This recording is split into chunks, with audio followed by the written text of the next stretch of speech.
He mocked me in front of his friends for not having a job. They didn't know I owned the company they all worked for until I fired them. I stayed silent through another evening of their cruel jokes. Can't even land an entry-level position, my husband, James, laughed, clinking glasses with his colleagues. The irony was delicious. I'd hired the firm that had hunted each of them. Tomorrow, that same firm would help me clean house. The crystal glass felt cool against my palm as I watched them from across our marble-floored living room. 5 men in tailored suits, all senior executives at Reynolds Technologies, all hand-picked by me through layers of shell companies and discreet hiring firms. And James, my husband of 8 years, their VP of operations, leading the chorus of mockery. Remember when she tried interviewing at Reynolds? James continued, loosening his heir's tie.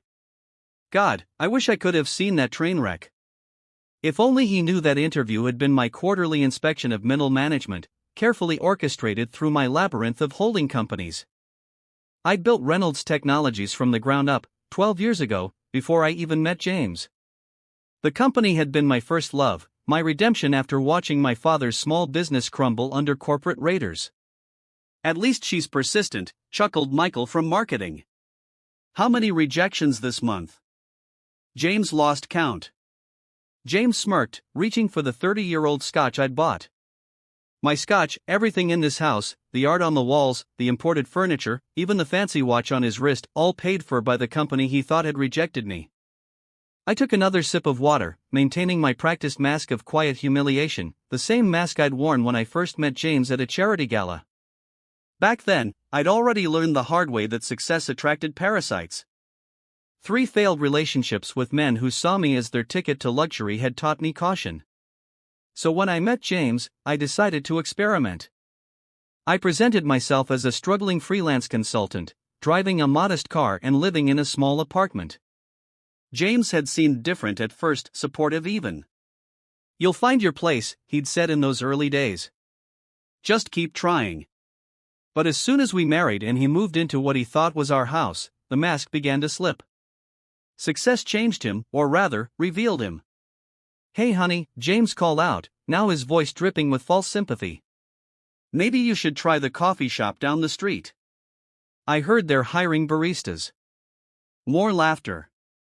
I forced a weak smile, playing my role perfectly. Inside, I was reviewing the documentation my private investigators had compiled over the past year, the unofficial meetings with competitors, the inflated expense reports, the small but steady leaks of company information that always seemed to benefit James's personal stock portfolio. I think I'll head upstairs, I said softly, playing the part of the defeated wife. Big day tomorrow, another interview. Don't wait up, sweetie. James called after me. We're celebrating Peterson's promotion, might be a late one. Peterson, my latest plant in senior management. Tomorrow, he would be the one documenting their alcohol-laced conversations, adding to the evidence we'd been gathering in my private study. Locked away from their drunken voices, I settled behind my desk. The hidden wall panel slid open silently, revealing my secure workspace. 3 monitors sprang to life, displaying Reynolds Technologies' real-time operations across the globe. A small empire built through years of careful strategy and ironclad NDAs. My phone buzzed, a message from Sarah, my most trusted executive and one of the few who knew my true identity. Final documentation in place. Board members briefed. Tomorrow's meeting confirmed. I smiled, thinking of the carefully orchestrated revelation to come. The board had always known me as Alexandra Chin, the reclusive founder who communicated through encrypted video calls. Tomorrow, they would meet their CEO in person for the first time, not as the mysterious figure behind the screen, but as James's unemployable wife. My fingers traced the edge of the termination papers on my desk, not just for James, but for every member of his little drinking club. Each document, backed by months of evidence reviewed by our legal team. Ironclad. The sound of breaking glass echoed from downstairs, followed by raucous laughter. Time was, when such careless disrespect for my home would have angered me. Now, it just added another piece to the documentation. Inappropriate use of company property for personal entertainment. I closed my eyes, letting the familiar hum of computers wash over me. Tomorrow would change everything. But tonight, I savored the calm before the storm, remembering my father's words. Success isn't about who has the biggest voice in the room, it's about who has the wisdom to wait, watch, and pick the perfect moment to act. The perfect moment had finally arrived. I heard James and his friends stumbling out to their waiting cars, their drivers, my employees, discreetly documenting their intoxicated state with dashboard cameras. More evidence for their files. I changed into my night clothes, the same modest pajamas I'd worn for years as part of my facade. One last night of pretense. Tomorrow, I would wake up as James's underestimated wife, but by sunset, I would be revealed as Alexandra Chin, CEO of Reynolds Technologies, and the architect of their downfall. Through the bedroom window, I watched their cars disappear into the night. In 12 hours, they would arrive at their offices nursing hangovers, completely unaware that their world was about to implode. The thought brought a small smile to my face as I drifted off to sleep, dreaming of tomorrow's sweet revelation. Morning arrived with the precision of a well-orchestrated plan. I woke before James, watching him struggle with his hangover as he rushed to prepare for what he thought would be a normal day at the office. Little did he know, I had arrived at Reynolds Technologies long before him. At 6:30 a.m., I entered through the service entrance, dressed in an intentionally unremarkable navy suit from a department store, a far cry from my usual designer wardrobe. Sarah met me in the basement security office, away from prying eyes. "Everything's in place," she murmured, handing me a visitor's badge. The interview is scheduled for 9 a.m. with HR. James's team has their regular morning meeting at the same time. Peterson will keep them occupied. The visitor's badge felt strange against my blazer. Angela Martinez, it read. Interview candidate. For years, I'd observed my company through cameras and reports, but today's performance needed a personal touch, a chance to witness firsthand how deep the rot had spread. I sat in the lobby, purposefully arriving an hour early, the eager candidate desperate to impress. The security guard barely glanced at me, too busy greeting the stream of executives arriving for their day of reckoning. I watched James stride through the lobby at 8:45, not even noticing me behind my prop, reading material, the company's own annual report. "Miss Martinez?" The HR representative, Thomas, appeared right on schedule. I recognized him from his hiring file, competent, but too eager to please the executive team. "Please follow me," he said. The elevator ride to the HR floor was filled with the kind of small talk I'd engineered through our corporate culture initiatives. Great weather we're having, and traffic wasn't too bad this morning, all while employees nodded politely at the woman they assumed was just another hopeful candidate. Thomas led me through the open office layout I designed years ago. "We'll start with a brief skills assessment," he explained, followed by a panel interview with some of our team leaders. His tone carried that subtle condescension reserved for candidates they'd already decided not to hire. The skills assessment was almost insulting in its simplicity. Basic coding problems I could have solved in my sleep. I deliberately made small mistakes, playing the role of the nervous applicant. Through the glass walls, I could see James and his cohorts in their morning meeting, laughing about something, probably another candidate they decided to toy with. "Well," Thomas said, reviewing my intentionally flawed work. "This is interesting." His pause spoke volumes. "Let's move on to the panel interview." The conference room he led me to overlooked the city, a view I usually enjoyed from my private office 24 floors above. 3 middle managers waited inside, all wearing the same expression of bored superiority. I recognized each face from their personnel files, knew their salaries, their performances, their secrets. "So, Miss Martinez," began the first interviewer, not even bothering to introduce himself. "I see you've been between positions for some time." "Yes," I replied softly, adding a slight tremor to my voice. "It's been challenging in this market. And what makes you think you're qualified for a position at Reynolds Technologies?" The second interviewer barely looked up from his phone as he asked. I launched into the carefully crafted story we'd prepared, a mix of genuine qualifications masked by apparent desperation. With each response, I watched them grow more dismissive. They'd already decided my fate, just as they'd done to countless other qualified candidates who didn't fit their preconceptions. Through the glass walls, I could see James passing by. He did a double take, then smirked, pulling out his phone. Moments later, the interviewers' phones buzzed simultaneously.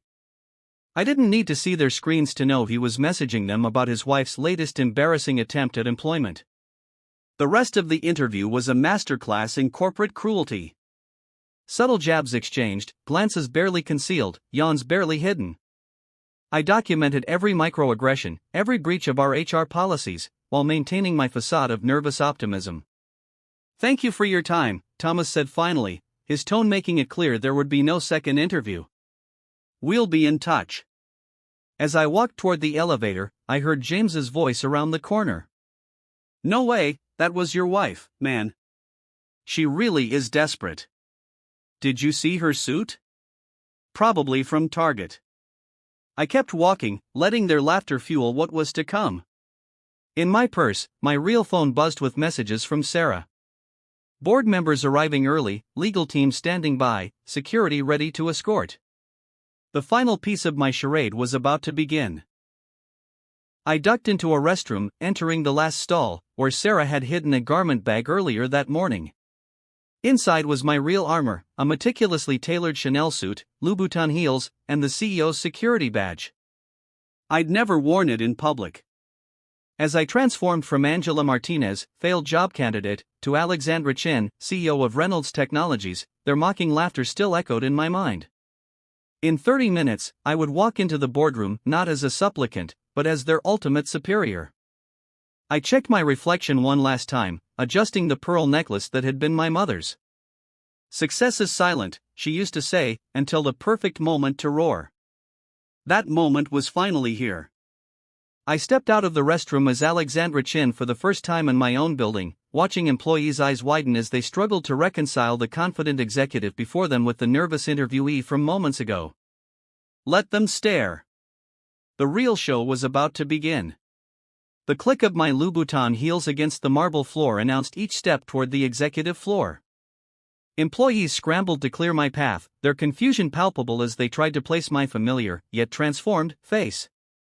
The whispers started immediately, word of the mysterious CEO's presence spreading like wildfire through the building's messaging systems.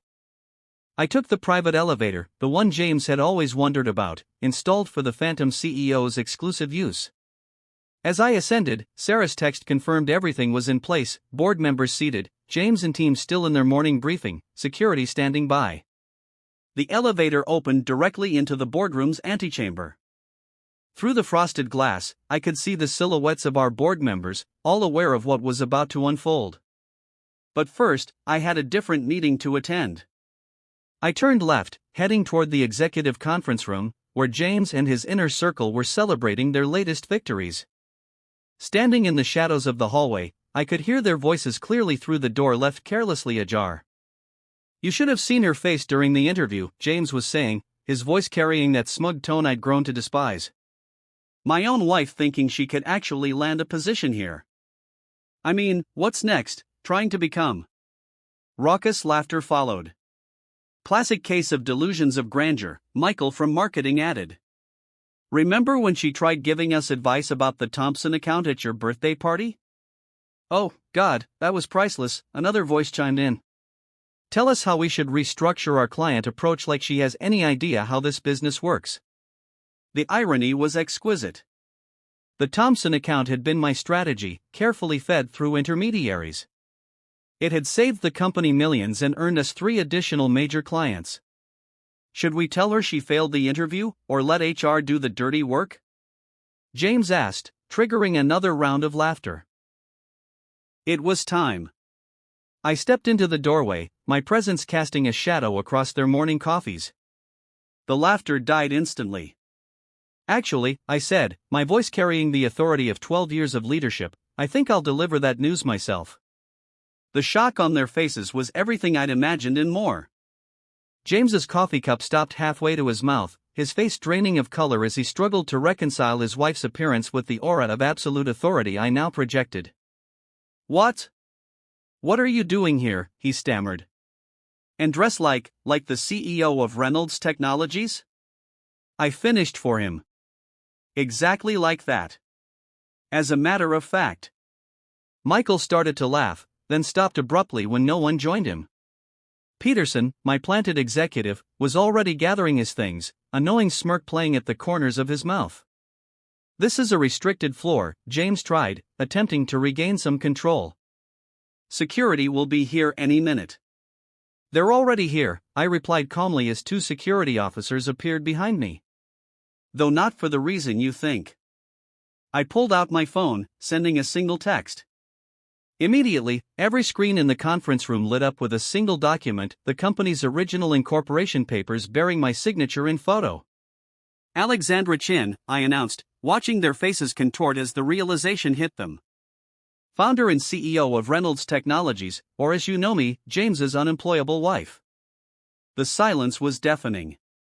James's face had progressed from white to green, his eyes darting between my face and the documents displaying his wife of 8 years as the owner of everything he'd bragged about building. "This is impossible," he whispered. "You're just your wife. Just someone who couldn't even land an entry-level position?" I moved to the head of the table, my table, and sat down. "Tell me, how does it feel to realize you've been mocking your own boss for years?" Michael stood up suddenly, his chair screeching against the floor. "I should go," he said. "Sit down," I commanded, my voice cutting through his panic. "None of you are going anywhere just yet." I pressed another button on my phone. The screens changed to display a compilation, security footage, email exchanges, recorded conversations. Every joke, every mockery, every moment of cruelty played out in high definition. "An interesting management style you've developed," I observed, watching them squirm. "Creating a culture of bullying, discrimination, and harassment." "Did you really think I wouldn't notice that? I wouldn't care how you treated people you thought were beneath you?" "Alex, honey," James tried, his voice taking on the pleading tone he used when trying to talk his way out of trouble. "We can explain." "Oh, I think you've explained enough," I cut him off. "In fact, you've been explaining for years. Every dinner party, every social gathering, every company event you've made your character crystal clear." I stood up, smoothing my skirt. "The board is waiting next door to formalize what you've already accomplished, your immediate termination for cause. All of you." I looked each man in the eye, saving James for last. "Though I suppose I should thank you. You've made this decision remarkably easy. You can't do this." James protested weakly. "I'm your husband." "Actually," I smiled, removing my wedding ring and placing it on the table. "As of this morning, I'm just your seat, and you're fired." The security officer stepped forward as I turned to leave. Behind me, I could hear the beginnings of protests, of threats, of desperate bargaining. But I was already walking away, heading toward the boardroom where the real work of cleaning house would begin. After all, I had a company to run. The board meeting was swift and decisive. 12 pairs of eyes watched as I signed the official termination documents. Their expressions were a mixture of admiration and shock at finally meeting their elusive CEO in person. But the real work was just beginning. As security escorted James and his cohorts from the building, I retreated to my private office, the mysterious top-floor suite that had spawned so many rumors over the years. Sarah followed, tablet in hand, ready to execute the next phase of our plan.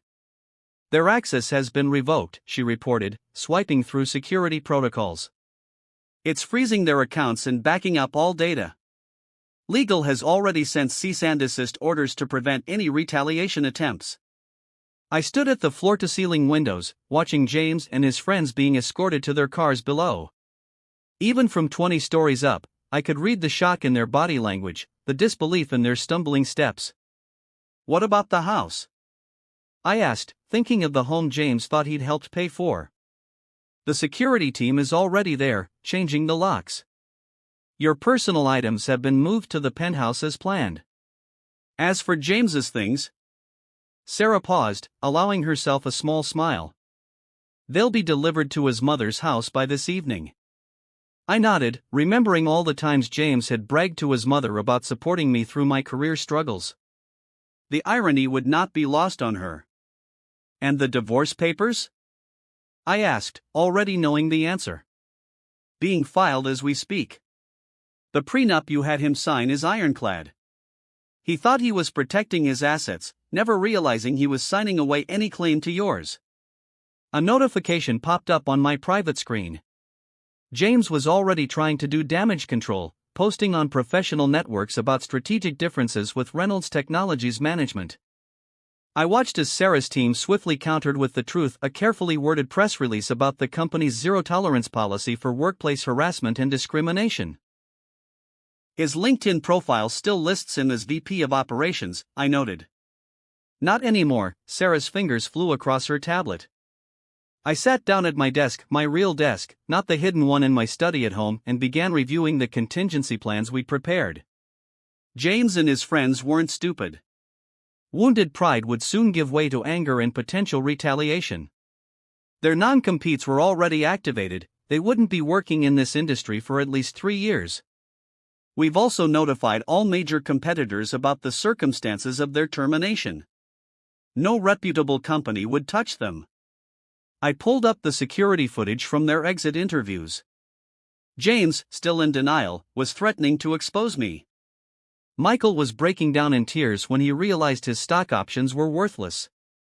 The others alternated between begging and threats. Peterson has already assembled transition teams, Sarah said. No critical operations will be affected. Make it 3 years, I corrected, remembering snippets of drunken conversations about creative accounting, and flag any clients they've had personal contact with. My phone buzzed, James using his personal number. I declined the call, watching as it joined the growing list of blocked numbers. His friends had been trying too, probably hoping to negotiate some kind of settlement. Should we issue a company-wide statement? Sarah asked. I considered the ripple effects moving through the building. By now, everyone would know that their mysterious CEO was James's supposedly unemployable wife. The story would be spreading through every department, growing more dramatic with each retelling. Schedule an all-hands meeting for tomorrow morning, I decided. It's time they met their real CEO, not the caricature James created. A subtle alert flashed on my screen. James had arrived at his mother's house. The security feed showed him standing among boxes of his belongings, his mother's expression moving from confusion to horror as he explained the morning's events. His company car GPS shows it's still in our parking lot, Sarah reported. Security is waiting to retrieve it. I nodded, turning to the stack of documents requiring immediate attention. Organizational charts needed updating, responsibilities needed reassignment, and damage control needed to begin with our major clients. One more thing, Sarah added, her tone softening slightly. The charity gala next month, the one where you met James? Cancel my RSVP, I interrupted. But double the company's donation anonymously. The afternoon passed in a blur of meetings, decisions, and strategic planning. I watched through various security feeds as James's office was packed up, his personal items cataloged and shipped out. His parking space, the one he bragged about to everyone, was already reassigned. By evening, as the sun set over the city skyline, Sarah brought me one final report. They're all serving their garden leave at home. Security is monitoring their communications. No unusual activities yet, but they're in shock. I finished the report and leaned back in my chair, finally allowing myself to feel the weight of the day. In less than 12 hours, I'd shed a false identity, ended a marriage, fired 5 executives, and stepped into the public eye as CEO. Was it worth it? Sarah asked quietly, breaking protocol for a moment of honesty. I thought about years of subtle humiliation, watching James and his friends crush other people's dreams for sport, witnessing their casual cruelty to everyone they deemed beneath them. Ask me again in a week, I replied, turning back to my monitors. There was still work to be done, a company to run, and a reputation to rebuild. After all, revenge wasn't just about one dramatic moment, it was about ensuring they never recovered enough to hurt anyone else again. The next morning arrived with a flurry of activity. The all-hands meeting was scheduled for 10 a.m., but I arrived at the office at dawn. There was strategic maneuvering to be done before addressing the troops. We've got movement, Sarah reported, striding into my office with her ever-present tablet. James tried to contact the Thompson account at 3 a.m. Fortunately, we had already locked down all client communications. I pulled up the monitoring dashboard on my screen. In the 12 hours since their termination, each of the fired executives had made predictable moves. Michael had tried to download client lists before his access was revoked. Peterson, my planted executive, had documented every attempt there. Severance packages? I asked, though I already knew the answer. Voided due to documented misconduct. Sarah's fingers flew across her tablet. James tried to access his investment accounts at midnight. He seemed surprised to learn that his stock options were worthless. I smiled, remembering all the times he bragged about his company shares at dinner parties. He'd never bothered to read the fine print about misconduct clauses. What about the others? I asked. 2 have already reached out to competitors. We've documented the attempts, clear violations of their non-compete agreements. Sarah paused. And James's mother has been quite vocal on social media about her daughter-in-law's betrayal. I pulled up the social media monitoring feed. The story was spreading, but not in the way James had probably hoped. Former employees were coming forward with their own stories of harassment and discrimination. Each post reinforced our narrative of necessary corporate housecleaning. Time for the next move, I announced, pulling up a carefully prepared email. With one click, I sent invitations to one-on-one meetings with every employee who had reported to James and his inner circle. That's going to cause some anxiety, Sarah observed. Good. I want them off balance. I stood, smoothing my skirt. Have security do another sweep of James's office. Check for any hidden documents or devices. The morning unfolded like a well-played chess game. While James and his friends were presumably nursing their wounds and plotting revenge, we were systematically dismantling their corporate legacy. At 9:45, I stood before the mirror in my private bathroom, making final adjustments to my appearance. The woman staring back bore little resemblance to the meek wife James had mocked for years. Today's armor was a steel gray Armani suit, accessorized with quiet but unmistakable power. The auditorium is full, Sarah reported. Everyone's waiting. I nodded, gathering my thoughts. Start the recording. The all-hands meeting would be documented for legal purposes and to ensure our message reached every employee across all time zones. As I walked onto the stage, the hushed whispers died immediately. Good morning, I began, my voice carrying easily through the sound system. I'm Alexandra Chin, founder and CEO of Reynolds Technologies. Some of you knew me as James Morrison's wife. Today, you'll know me as your leader. The silence was absolute. In the front row, I could see the HR team squirming, probably remembering yesterday's sham interview. Yesterday, we terminated 5 executives for cause. You've all heard the rumors. Yes, one was my husband. Yes, it was because of documented misconduct, harassment, and abuse of power. I paused, letting that sink in. But today isn't about them. It's about us. About the company. We're going to be moving forward. For the next hour, I outlined my vision for Reynolds Technologies. With each point, I systematically dismantled the toxic culture James and his friends had fostered. New reporting structures, enhanced HR protocols, anonymous feedback channels, each announcement a calculated move in our corporate chess game. Finally, I concluded. My door is open, not metaphorically, literally. Starting today, any employee can schedule time with me directly. No gatekeepers, no filters. The applause that followed was tentative at first, then growing stronger as I left the stage. Sarah showed me her tablet. The company's internal messaging system was exploding with positive responses. Back in my office, the next phase began. One by one, I met with James's former direct reports. Each conversation was a delicate balance of reassurance and assessment, identifying potential allies and threats. James called again, Sarah reported, between meetings. This time from a burner phone. He's demanding a private meeting. Documented with legal, I replied, reviewing the notes from my last meeting. And check his mother's social media. She usually telegraphs his next move. By late afternoon, the corporate chessboard had shifted dramatically. 3 of James's most loyal managers had resigned rather than adapt to the new regime. Two others had provided valuable information about past misconduct in exchange for amnesty. The Thompson account, Sarah announced. They want to meet the real CEO. I smiled, remembering James's mockery of my suggestions about their account. Schedule it for tomorrow, and send them the presentation I've been working on, the one James rejected last month. A notification popped up on my screen. James had been spotted at a bar with Michael and two other former executives. Our surveillance team was monitoring their conversation. They're plotting something, Sarah observed. Of course they are, I replied, pulling up contingency plans we'd prepared months ago. Let them plot. Every move they make just gives us more ammunition. I turned to the window, watching the sunset paint the city skyline. Somewhere out there, 5 angry men were discovering just how thoroughly they'd been outmaneuvered. But their game had ended yesterday. Mine was just beginning. Tomorrow, I told Sarah, we start phase 2. Let's see how they handle being the ones looking for jobs.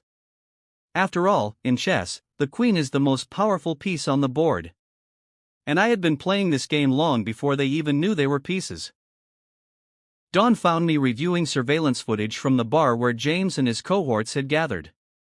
Their angry conversations, fueled by expensive scotch, had provided exactly the evidence we needed to strengthen our legal position. They're planning to sue, Sarah announced, entering my office with 2 coffee cups. I accepted the coffee, hiding my smile. Show me. She pulled up the morning's surveillance report. James had indeed been busy, but each firm he'd contacted was already subtly connected to Reynolds Technologies through various shell companies. Any attempts to retain them would hit an immediate conflict of interest wall. He's also been reaching out to our major clients, Sarah continued. Particularly the Thompson account. Forward me the recordings, I instructed. The audio files played through my private speaker system. James's voice still carried that entitled confidence. He was trying to convince our clients that he'd been wrongfully terminated, that his wife had manipulated her way into power, that the company was in danger under my leadership. Mr. Thompson's response? I asked, though I could guess. Sarah played the next clip. Thompson's voice was cold. James, your wife's proposal last week was brilliant, the one you dismissed. Yeah, we found out about that. Don't contact us again. I pulled up our evidence database on my secure terminal. For over a year, we'd been building an airtight case against James and his inner circle. Every harassment incident, every discriminatory comment, every abuse of company resources, all meticulously documented. The board wants an update, Sarah noted. They're concerned about potential blowback. Schedule a meeting for this afternoon and bring me everything from the last 3 years, emails, meeting recordings, expense reports. It's time to show them exactly why this house cleaning was necessary. The morning unfolded in a series of strategic moves. While James and his friends were burning through their savings on legal consultations, we were systematically fortifying our position. HR provided a thick file of complaints that had been buried under the previous management.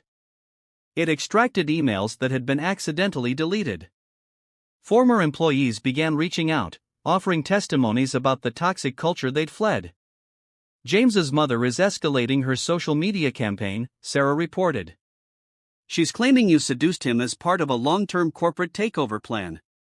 I laughed, pulling up the prenuptial agreement James had insisted upon, thinking he was protecting himself from a gold-digging wife. Send her lawyers a copy of this, I said. The one her son demanded to protect his assets from his apparently gold-digging wife.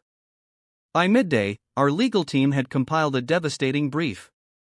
Every instance of James bragging about manipulating stock options, every recorded conversation about sidelining qualified female candidates, every documented abuse of company resources.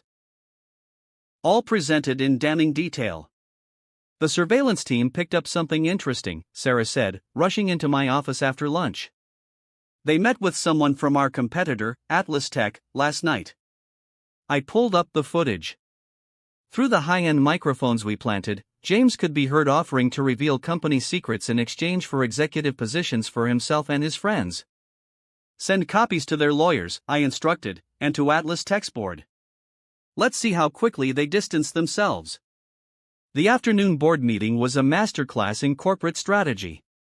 One by one, I presented evidence of why each terminated executive had to go. The board's concerns melted away as they realized the extent of the corruption we'd excised.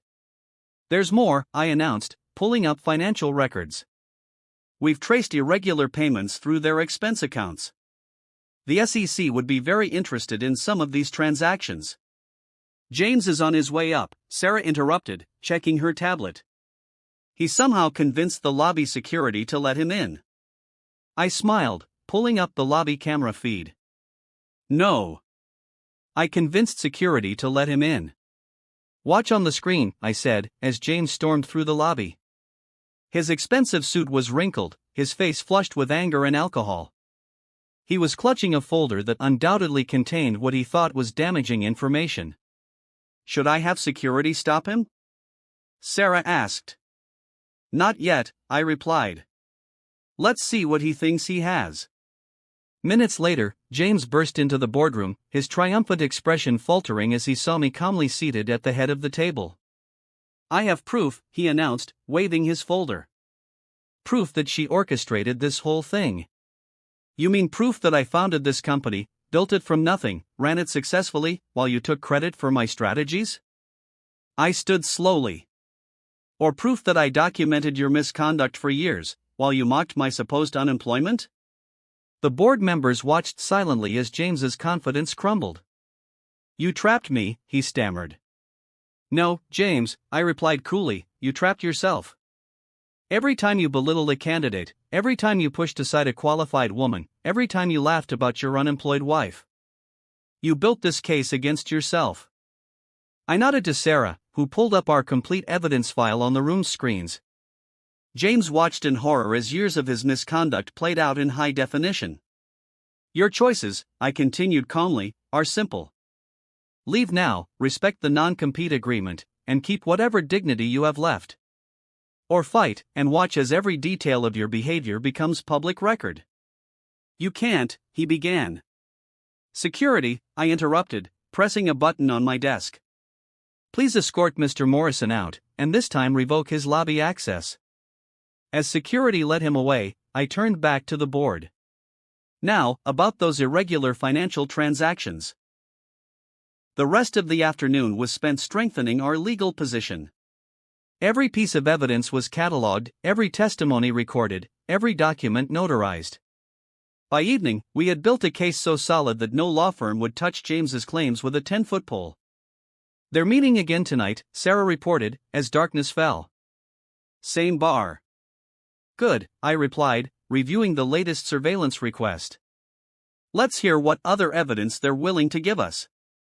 After all, the best case is built by letting your opponents think they're winning, right until the moment they lose everything." The bar surveillance proved more valuable than we could have hoped.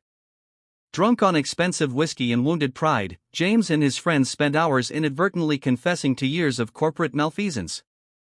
"Play that section again," I instructed Sarah. The next morning, leaning forward in my chair, I listened carefully through our high-quality surveillance feed. James's slurred voice filled my office. "Remember that merger last year? The one that made us look like geniuses? Well, let me tell you how we really pulled that off." What followed was a detailed confession of insider trading, complete with names, dates, and dollar amounts. "Send this to legal," I ordered. "And notify the SEC anonymously. It's time to create our perfect storm." Sarah's fingers flew across her tablet. "James has already started selling his personal stocks. The others are following suit." "Perfect," I replied, pulling up our contingency plan. "Activate Protocol Thunder." Protocol Thunder was the culmination of months of planning, a carefully orchestrated series of events designed to trap James and his cohorts in their own web of deceit. The first phase began immediately. "Leak the merger investigation to the financial press," I instructed, "but make it seem like it came from a concerned former employee." Within hours, the story hit the business news networks. Reynolds Technologies stock took a small hit exactly as planned. James and his friends, already paranoid and watching their investments, saw it as an opportunity to save themselves. "They're panicking," Sarah reported, monitoring their phone calls. All 5 of them are calling their brokers simultaneously. I watched the trading monitors as they frantically sold their shares, trying to get ahead of what they thought was coming. With each sale, they dug themselves deeper into legal jeopardy. Now, I said, nodding to Sarah, release phase 2. The release went out company-wide and to all major news outlets. Reynolds Technologies was announcing a major restructuring and expansion. Our stock price shot up within minutes, but James and his friends had already sold at a loss, a clear case of attempted market manipulation based on insider knowledge. Mr. Thompson from the Antitrust Commission is on line 1, Sarah announced. I took the call on speaker. Alexandra Chin? Miss Chin, we've received some very interesting information about last year's merger. Yes, I replied smoothly. We've been conducting an internal investigation. I'd be happy to share our findings, including some rather illuminating surveillance footage from a bar last night. The pieces were falling into place. By midday, the SEC had opened a formal investigation into James and his friends' trading activities. The Antitrust Commission was reviewing the merger, and our stock price was soaring as the market responded to our expansion announcement. James is trying to leave the country, Sarah reported, checking her surveillance feeds. His passport was mysteriously flagged at the airport. I allowed myself a small smile. How unfortunate. And the others? Sarah asked. Michael is having a breakdown in his broker's office. 2 more are meeting with criminal defense lawyers.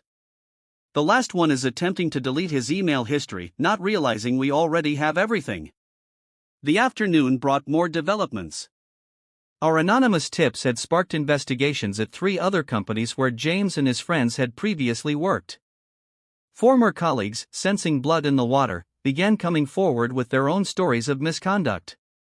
Their lawyers are requesting a meeting, Sarah announced. Decline, I replied, watching the latest news coverage. Let them sweat. By evening, the perfect storm was in full swing. The SEC investigation had expanded to include their personal trading accounts, the Antitrust Commission had frozen their assets pending review, and 3 separate class action lawsuits had been filed by former employees alleging systematic discrimination. James's mother has gone quiet on social media, Sarah noted with satisfaction. She probably saw the insider trading allegations, I replied.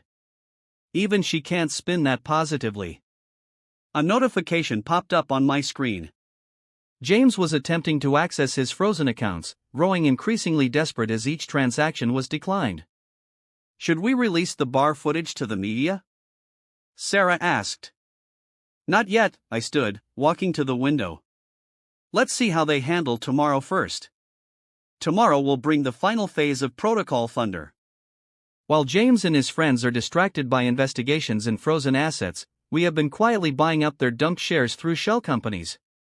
When the market opens, Reynolds Technologies will announce a major government contract, one we've been secretly negotiating for months.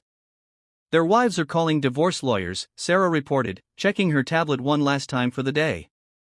Apparently, they're not happy about potentially losing everything due to their husband's fraud. I thought about the prenup James had insisted upon, thinking he was protecting himself from a gold-digging wife. How ironic that it would now protect my assets from his legal troubles.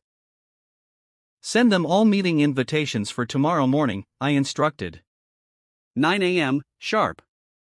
They won't come, Sarah predicted. Oh, they will, I turned from the window, my reflection hard and clear in the darkening glass. Because right now, I'm their only hope of survival. As night fell over the city, I reviewed tomorrow's script one final time. In less than 12 hours, James and his friends would sit in my office, broken and desperate, as I presented them with their options, the choice between total destruction and merely complete humiliation. 9 a.m. arrived with the precision of a well-orchestrated symphony. One by one, James and his former colleagues shuffled into my office, shadows of their former arrogant selves. Their expensive suits were wrinkled, their faces haggard from sleepless nights and mounting pressure. Gentlemen, I greeted them, seated behind my desk. I believe you've all had an interesting week. James couldn't meet my eyes. Michael was visibly trembling. The others stared at their visitor badges as if they couldn't quite believe how far they'd fallen. The board is waiting, I announced, standing. Shall we? They followed me like condemned men to the executive boardroom. Through the glass walls, they could see the full board of directors seated around the massive table, along with our legal team and several SEC representatives. Before we begin, I said, pausing at the door, I want you to understand something. What happens in the next hour will determine not just your professional futures, but your personal freedom. The boardroom fell silent as we entered. Sarah stood at the presentation screen, ready to begin. The SEC representatives had their notebooks open, pens poised. Members of the board, distinguished guests, I began, taking my place at the head of the table, we're here today to address several serious matters concerning corporate governance, financial misconduct, and systematic abuse of power. With a nod to Sarah, the presentation began on the screen. Evidence of their misdeeds played out in devastating detail. Trading records, surveillance footage, email chains, recorded conversations, a complete catalog of their destruction. As you can see, I continued, as James sank lower in his chair, the pattern of misconduct extends far beyond simple workplace harassment. We're looking at securities fraud, insider trading, and criminal conspiracy. The SEC representatives were taking rapid notes. The board members' faces had turned to stone. Michael looked ready to faint. However, I paused, letting the tension build. Reynolds Technologies is prepared to offer a limited amnesty agreement. One time, one offer. No negotiations. That got their attention. 5 heads snapped up, hope warring with suspicion in their eyes. Sarah distributed thick document folders to each of them. The terms are simple, I explained. Full cooperation with all investigations, complete disclosure of all misconduct, whether previously discovered or not, return of all profits from irregular trading activities, and most importantly, a public acknowledgement of your actions. You want us to confess? James found his voice, though it cracked on the last word. I want you to face the consequences of your choices, I corrected him. Sign these agreements now, and Reynolds Technologies will not press criminal charges. Refuse, and the SEC has enough evidence to ensure you all spend considerable time in federal prison. The board members watched impassively as the 5 men frantically flipped through their documents. Their lawyers, seated behind them, were already nodding grimly. You have 5 minutes to decide, I announced, checking my watch. After that, this offer expires, and we proceed with full prosecution. The next few minutes were filled with desperate whispers between the men and their lawyers. I could see the exact moment each one broke, their signatures appearing on the documents one by one. James was last, his hand trembling as he scrolled his name across the page. I nodded, turning back to my desk. The company stock was up 15% on news of the governance changes. The business papers were already hailing Reynolds Technologies as a model of corporate accountability. Schedule a company-wide meeting for tomorrow, I instructed. It's time to rebuild what they tried to destroy. Sarah paused at the door. Was it worth it? I thought about years of watching them crush dreams, bully subordinates, and mock anyone they deemed inferior. About all the careers they derailed, and lives they impacted. Ask me again in a week, I replied, turning back to my monitors. There was still work to be done, a company to run, and a reputation to rebuild. After all, revenge wasn't just about one dramatic moment, it was about ensuring they never recovered enough to hurt anyone else again. The days following the board meeting unfolded like a carefully orchestrated domino effect. Each morning brought new revelations, each afternoon new consequences, and each evening new victories. James's criminal defense lawyer quit, Sarah announced, entering my office with the morning briefing. Apparently, he tried to recant parts of his confession. I pulled up the surveillance feed from his deposition room. Send them the video of his voluntary confession, I instructed, and the one where his lawyer advised him of his rights 3 separate times. The fallout was spreading beyond our corporate walls. 3 other companies had launched internal investigations after discovering similar patterns of misconduct during James and his friends' previous employment. Their professional networks were crumbling as former allies rushed to distance themselves. Michael attempted suicide, Sarah reported quietly, placing a news clipping on my desk. Is he stable? Yes, under psychiatric observation. I nodded, feeling a complex mix of emotions. Make sure his medical bills are covered anonymously and have HR fast-track the reviews of anyone he harassed or discriminated against. The media was having a field day. Business journals were running in-depth exposés on toxic corporate culture. Women's magazines wanted interviews about breaking the glass ceiling. Tech blogs were analyzing how the phantom CEO had orchestrated such a perfect takedown. James's mother gave an interview, Sarah said, pulling up the video. I watched as the woman who had once boasted about her successful son now tearfully apologized for enabling his behavior. The interview ended with her announcing a donation to workplace harassment prevention programs. His wife filed for divorce this morning, Sarah added, her voice flat. Along with the wives of 3 others. They're all claiming they had no knowledge of the financial fraud. I turned to the window, watching the city below. Somewhere out there, James was probably sitting in his mother's guest room, watching his world implode. His assets were frozen, his reputation destroyed, his marriage over, and his future mired in legal proceedings. The reinstatement interviews are going well, Sarah continued, changing topics. 12 former employees have already accepted offers to return. Among them was Jennifer Chin, no relation, a brilliant programmer James had driven out 2 years ago. She's now heading our new AI division. Her expertise is finally recognized and valued. The Thompson account sent this over, Sarah said, placing a bottle of champagne on my desk. They're impressed with the new project proposals. Jennifer's team apparently solved a problem they've been struggling with for years. I thought about all the times James had dismissed Jennifer's ideas, mocked her suggestions, made her doubt her own brilliance. Now, she was leading our most profitable division. Any recent contact attempts? I asked. James tried to reach out through LinkedIn last week.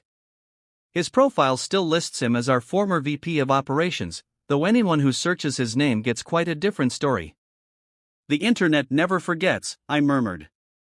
Every article about workplace harassment, every exposé on corporate fraud, every cautionary tale about abuse of power, their names appear in all of them. The documentary crew is requesting another interview, Sarah added. They're calling it Glass Ceiling Shattered. Focus is on corporate transformation and women in leadership. I shook my head. Direct them to our successful division heads instead, Jennifer, Maria, Sophia, the ones doing the real work of rebuilding. My phone buzzed, a message from James's mother. Since her public apology, she'd become an unlikely ally in corporate culture reform, speaking about the dangers of enabling toxic behavior. I'd anonymously funded her speaking tour. The board meeting is in 10 minutes, Sarah reminded me. They want to discuss international expansion. I gathered my materials, pausing at the office door. The nameplate read simply, Alexandra Chin. No more shadows. No more masks. No more pretense. It's been exactly 6 months, Sarah noted, falling into step beside me. Any regrets? I thought about James's last words to me in the boardroom, his final attempt at manipulation. I really did love you, you know. No, I replied, striding toward the conference room. No regrets. Just lessons learned. The lessons weren't just about revenge. They were about power, responsibility, and the obligation to use both wisely. About creating something better from the ashes of destruction. The employee mentorship program has a waiting list, Sarah reported, as we walked. Turns out people are eager to learn when they're not afraid of being mocked. That was the real victory, not the fall of James and his friends, but the rise of everyone they tried to keep down. Every promoted employee, every implemented idea, every positive change was a testament to what could grow when you removed the poison from the soil. One last thing, Sarah said as we reached the boardroom. HR reported 0 harassment complaints this quarter. First time in company history. I paused, letting that sink in. The human cost of James's leadership style had been immeasurable. But the healing was measurable, quantifiable, real. Inside the boardroom, the board members were already seated. These meetings were different now, more collaborative, more focused on long-term growth than short-term profits. The fear of speaking up had been replaced by the excitement of possibility. Shall we begin? I took my seat at the head of the table, feeling the weight of responsibility and the lightness of vindication in equal measure. After all, the best revenge isn't just about destroying what was wrong. It's about building something better in its place. And as I looked around at what Reynolds Technologies had become, I knew that the real victory wasn't in James's fall. It was in everyone else's rise. Let's talk about the future, I said, opening my folder. Because that's what remains after revenge. Not the satisfaction of destruction, but the responsibility of creation. And I was ready for both. Thank you for watching. If you enjoyed the video, don't forget to hit the subscribe button and turn on notifications so you never miss an update. We appreciate your support and look forward to bringing you more great content. See you in the next video.